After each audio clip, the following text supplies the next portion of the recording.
पाकिस्तान की हर बीमारी का इलाज एक नारे में जिसको कहते हैं वोट को इज्जत दो उसमें छुपा हुआ है। कैसा गद्दार है ये, जिसकी गद्दारी की गवाही चागी के पहाड़ भी देते हैं। लेकिन जब आप गद्दारी का भगौड़े होने का इश्तिहार लगाएंगे तो लोगों को उसमें जनरल परवेज मुशर्रफ की शक्ल नजर आएगी। जब तुम ढोल बजाओगे तो ढोल में से जो आवाज आएगी वो शौकत अजीज सदीकी की गवाही की आवाज आएगी। नवाज शरीफ की आवाज अब टीवी पर दिखाने की जरूरत भी नहीं है। अब आवाज उसकी बंद करोगे कि भी तो उसकी आवाज गूंजेगी इंशाअल्लाह। नवाज शरीफ ने अपने कारकुनों को अकेला नहीं छोड़ा। नवाज शरीफ ने सारे वार पहले अपने सीने पे सहे। कुर्बानी देने का वक्त आएगा तो आप मरियम नवाज शरीफ को सबसे पहले सफ में खड़ा देखेंगे। उन्होंने मुझे फोन करके कहा कि बेटी अपना बैग तैयार करो, अगर गिरफ्तार हो तो सीना तान के जाना, क्योंकि जब इस तरह के हथकंडों पे ये उतर आते हैं तो इसका मतलब है कि हुकूमत के दिन थोड़े हैं। मुझसे वादा करो कि अपने कायद मोहम्मद नवाज शरीफ के नजरिए का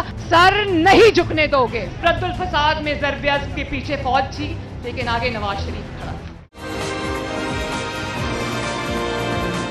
आज का इजलास सिर्फ इसलिए तारीखी नहीं है कि हम मियां मोहम्मद नवाज शरीफ की क़यादत में एक फैसला कुन जिद्दोजहद में दाखिल होने जा रहे हैं। आज का ये इजलास इसलिए भी तारीखी है कि जितने senators, parliamentarians, MNAs, MPAs, ticket holders यहाँ पर बैठे हैं, आप सबने ना सिर्फ वफा की तारीख रकम की है बल्कि आप सबने जिद्दोजहद की। आपने 72 साल के बाद मुस्लिम लीग का कल्चर बदल दिया है। जिस तरह आप जुल्म के सामने, जबर के सामने, धौंस और धांधली के सामने आप खड़े रहे हैं, अपने कायद के साथ, अपनी जमात के साथ, कायद के मुवक्कफ के साथ, कायद के नैरेटिव के साथ, अपनी बहन के साथ, आपकी अपनी बेटी के साथ, मैं आप सबको दिल की गहराइयों से ना सिर्फ सलाम पेश करती हूं बल्कि सलूट करती हूं। मियां साहब ने जो बयानिया दिया पाकिस्तान में, उसको कहा जाता है कि वो मियां साहब का बयानिया है और वो जानते हैं ना कि वो बयानिया क्या है। अगर उस बयानिए को सिर्फ एक नारे में समो दिया जाए तो वो है वोट को इज्जत दो। तो फिर मियां साहब तो असेंबली में नहीं है ना, मियां साहब तो ना अहल है, मैं भी ना अहल हूं, तो मियां साहब फिर किसका मुकदमा लड़ रहे हैं? कौम से भी ज्यादा कौम के वोट की तर्जुमानी कौन करता है? आप सब करते हैं। तो इससे ज्यादा जो कौम के साथ ज्यादती हुई है, जो वोट की इज्जत और वोट की हुर्मत पामाल हुई है, उसके सबसे बड़े गवाह यहाँ पर ये MNAs, टिकट होल्डर्स और सेनेटर्स बैठे हुए हैं। आपके हलकों में जिस तरह से धांधली हुई, और वो धांधली 3 महीने पहले शुरू हो गई थी, मुझे उसकी तफसील में जाने की जरूरत नहीं है। तो वो जो धांधली आप उसके ऐनी शाहिद हैं, गवाह हैं, और आप ये समझते हैं कि पाकिस्तान की हर बीमारी का इलाज इस एक नारे में जिसको कहते हैं वोट को इज्जत दो उसमें छुपा हुआ है। क्योंकि जब वोट को इज्जत नहीं मिलती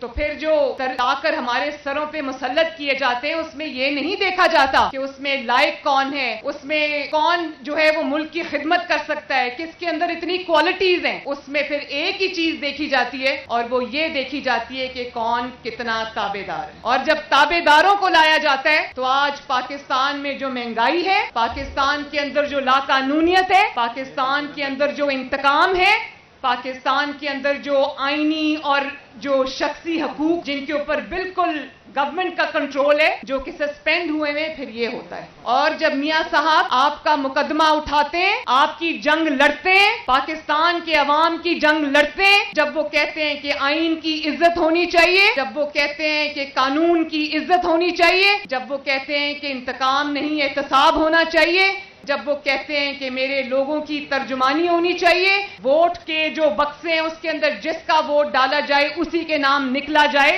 तो फिर उनके ऊपर गद्दारी के मुकदमे बनते हैं, उनके ऊपर गद्दारी के पर्चे कटते हैं।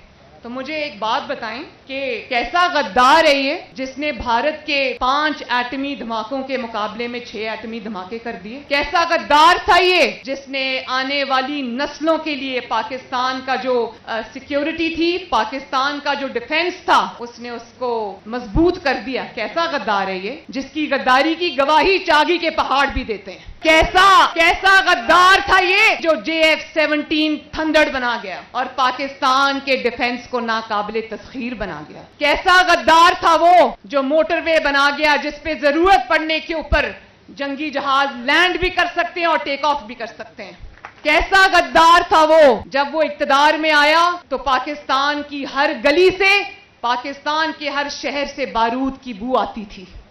पाकिस्तान के शहरों में शहरियों पर ड्रोन हमले होते थे, धमाकों में, बॉम्ब धमाकों में रोज लोग शहीद होते थे।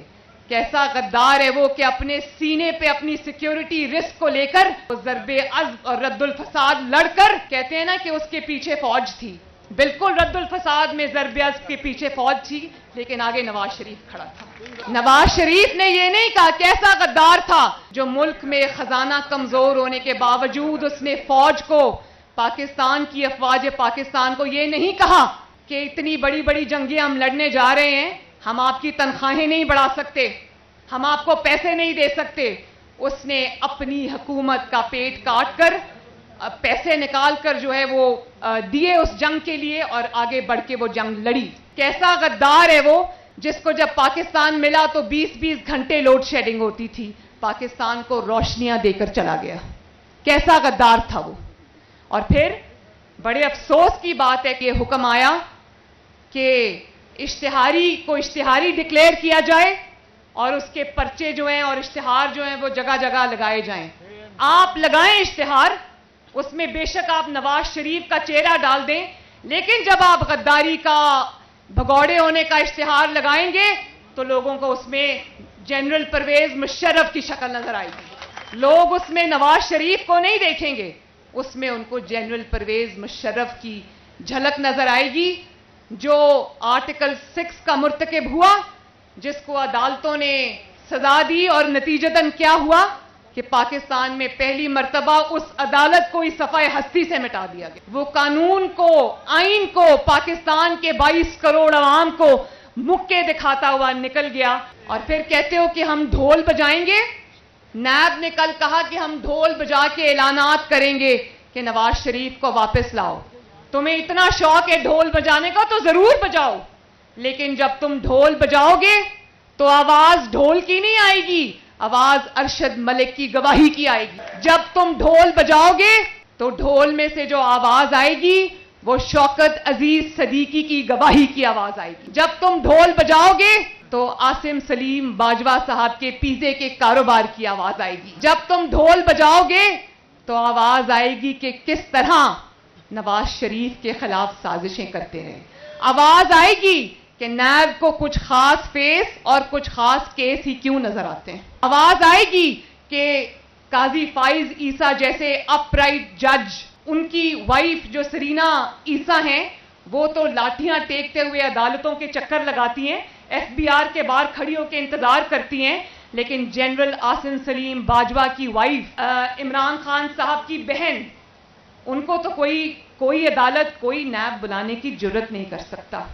और जब आप ढोल बजाएंगे तो उसमें जो बशीर मेमन साहब हैं, उनकी गवाही की आवाज आएगी। नवाज शरीफ की आवाज तो आपने बंद कर दी। नवाज शरीफ की तकरीर टीवी पे दिखाने की इजाजत नहीं है, लेकिन नवाज शरीफ की आवाज अब टीवी पर दिखाने की जरूरत भी नहीं है। नवाज शरीफ का मुकदमा गली गली, मोहल्ले मोहल्ले, घर घर पहुंच चुका है। अब आवाज उसकी बंद करोगे कि भी तो उसकी आवाज गूंजेगी इंशाअल्लाह। और नवाज शरीफ की आवाज उस गली, मोहल्लों, घरों तक पहुंचाने में मीडिया का किरदार तो है, मियां साहब के नैरेटिव का किरदार तो है, आप सबका है, लेकिन सबसे ज्यादा जिस चीज ने आवाज वो गली गली पहुंचाई है, वो नवाज शरीफ के साथ होने वाले जुल्म ने वो आवाज गली गली पहुंचाई है। लेकिन मैं आपसे एक बात ये कहना चाहती हूं कि आज ये भी आवाजें आती हैं ना कि नवाज शरीफ बीमार हैं, बाहर हैं, तो अंदर क्यों नहीं आते, वापस क्यों नहीं आते, और शायद कारकुनों को लड़ने के लिए छोड़ दिया है। तो मैं अपने कारकुनों को ये यकीन दिलाना चाहती हूं कि नवाज शरीफ ने अपने कारकुनों को अकेला नहीं छोड़ा। नवाज शरीफ ने सारे जुल्म, सारे वार पहले अपने सीने पे लिए और उसके बाद हमारी बारी आई है। हमेशा होता ये कि कारकुन जब कुर्बानी देने का टाइम आता है तो लोग कंटेनर में छुप जाते हैं और कारकुनों को, निहत्ते कारकुनों को आगे कर देते हैं। इस दफा ये हुआ कि नवाज शरीफ ने सारे वार पहले अपने सीने पे सहे। नवाज शरीफ ने 70 साल की उम्र में, नवाज शरीफ ने इस बीमारी के हाल में, एक दफा नवाज शरीफ को अडयाला जेल में हार्ट अटैक हुआ और एक दफा नैब की कस्टडी में हुआ। وہ سب نواز شریف نے پہلے اپنے اوپر سہا اور اس کے بعد اس نے کارکنوں کو آواز دی. اور آج بھی انہوں نے جب آواز دی ہے تو انہوں نے یہ نہیں کیا کہ وہ لندن میں بیٹھے, انہوں نے اپنی بیٹی کو, اپنی نہتی بیٹی کو کارکنوں کی صف میں پہلے کھڑا کیا. اور جب قربانی دینے کا وقت آئے گا تو آپ مریم نواز شریف کو سب سے پہلے صف میں کھڑا دیکھیں گے انشاءاللہ تعالی. نواز شریف ایک مشرقی والد ہیں, وہ ایک مشرقی والد ہیں, بہت محبت کرنے والے شفیق والد ہیں, اور اپنی بیٹی کے لیے وہ اوور پروٹیکٹیو ہیں. لیکن وہ اس آدمی کا آپ جذبہ دیکھیں, اس انسان کا جذبہ دیکھیں کہ جس کو ذرا سی آہٹ پہ ہوتا تھا کہ مجھے گرفتار نہ کر لیں, کہیں بیٹی کو کوئی گرفتار نہ کر لے, انہوں نے مجھے فون کر کے کہا کہ بیٹی اپنا بیگ تیار کرو, اگر گرفتار ہو تو سینہ تان کے جانا اور گھبرانا نہیں, کیونکہ جب اس طرح کے ہتھ کنڈوں پہ یہ اتر آتے تو اس کا مطلب ہے کہ حکومت کے دن تھوڑے ہیں.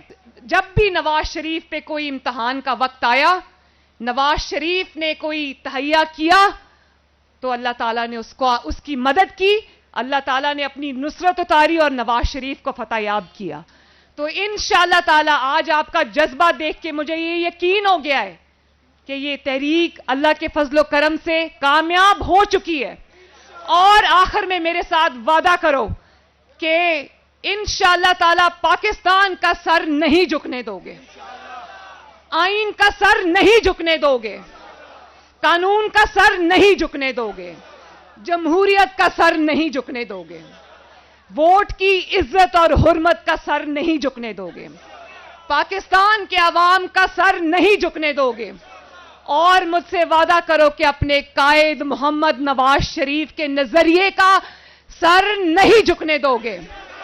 اور وعدہ کرو کہ پی ڈی ایم اور یہ جو اب موومنٹ چل رہی ہے اس کے اندر شانہ بشانہ اپنے قائد کے, اپنی بہن کے, اپنی بیٹی کے پورے جذبے اور تیاری کے ساتھ شریک ہوگے انشاءاللہ. اور جو پاکستان کے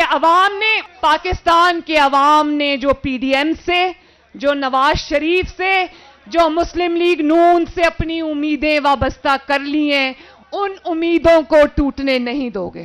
ایک جو بھی آج آپ اٹھا کے دیکھ لیں, چاہے وہ کاروباری ہو اس کی امیدیں ہیں, یا وہ ریڑی والا ہو, یا وہ تاجر ہو, یا وہ میڈیا پہ ظلم ہو رہا ہو, یا کوئی جج ہے جس کو نشانہ بنایا ہو, یا کوئی بھی ہے, وعدہ کرو کہ ان کی امیدیں جو نواز شریف سے وابستہ ان کو ٹوٹنے نہیں دو گے.